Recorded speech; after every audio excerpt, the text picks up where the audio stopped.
La compétition pour les ressources des fonds marins est devenue une priorité mondiale. Les fonds marins abritent une abondance de métaux rares comme le cobalt, le nickel, le cuivre et les terres rares, essentielles aux technologies modernes telles que les batteries, l'électronique et les énergies renouvelables. Cette richesse inexploitée attire les grandes puissances et les multinationales.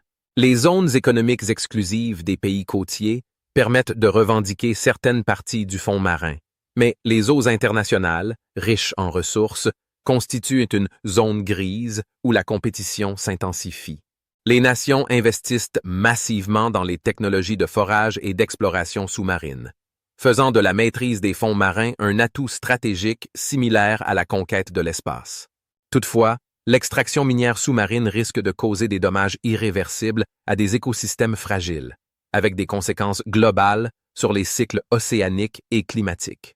La Chine, les États-Unis et la Russie sont des acteurs clés dans cette course, chacun ayant des ambitions et des stratégies distinctes. Par ailleurs, certains petits États insulaires du Pacifique tentent de revendiquer leurs droits sur des zones marines riches, bien que souvent dépassées par les grandes puissances.